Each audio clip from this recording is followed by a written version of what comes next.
Hey guys, welcome to another episode of Pint Time with Backpacker Mike. I'm going to be trying this horchata cream ale from Epic Brewing Company. I've had several Epic Brewing Company beers on the show, or Epic Brewing beers on the show. This one is brewed or inspired. The sweet treat, the smooth beer is decorated elegantly in horchata flavors. We start with the cream ale base, sweeten up the body with a splash of lactose, then spice it up with a heaping dose of cinnamon. Brewed and bottled by Epic Brewing Company out of Salt Lake City, Utah. Comes in at 5% on the Richter scale. I really do kind of like the can heart here. It's got a little bit of that Spanish kind of flair. So we'll see where that goes. But let's get back into the longer episode 231. That's right, 231. These are some bizarre alcoholic drinks around the world. And this one I want to get into is called snake wine. That's right, snake wine. Snake wine is just what it is, a bottle of rice wine with venomous cobras stuffed in them. I watched an Anthony Bourdain episode where he actually did several shots of snake wine with the cobra inside, which was kind of crazy. Then he ate cobra too while he was there. But yeah, the snakes are left to marinate in the bottle of wine. The resulting snake wine is said to have health benefits from the venom dissolving in the alcohol, according to the practitioners of traditional Chinese medicine. Snake wine can be found throughout China and Southeast Asia.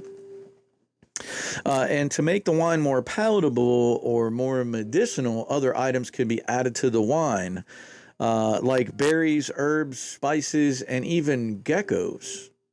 I don't know about that, but I'd try the snake wine. Why not? Oftentimes, the snakes are forced into the bottle alive, and then they drowned in the rice wine as they fill the bottle up.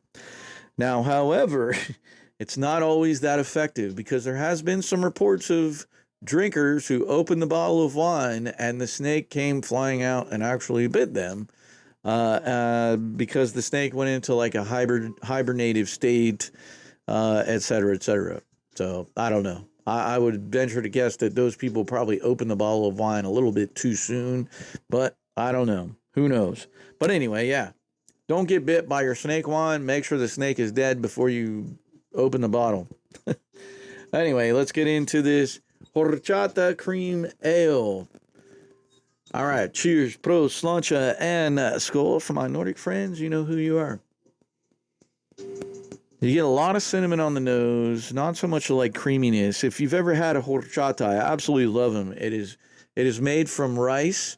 It's a Spanish drink more often than not. I usually get it at a local taco place here that makes like homemade street tacos and stuff. They make an amazing horchata.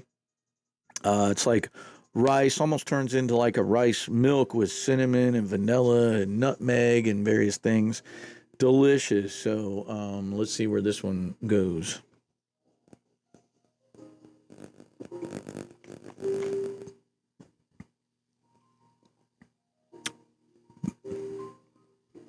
It has a decent flavor. You do get some of that creaminess, a ton of cinnamon, just as it said.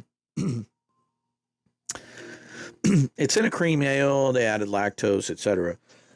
However, it says that it was brewed with rice.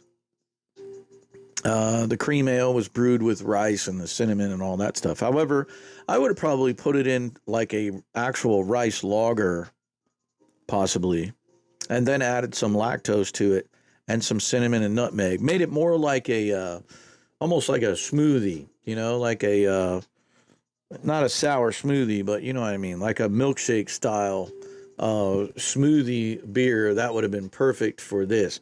It does give you a very good cinnamon flavor, slight hint of vanilla, ever so slight bit of creaminess. Think of like the old like Genesee cream ale or Hennessy cream ale, whatever, however you want to say it. It's not that bad. Let me do a hard pour for you guys. Let's see what it looks like there. See if this changes anything.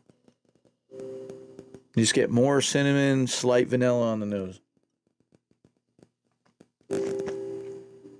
Yeah, but if you've ever had a horchata, this thing should be like pretty sweet.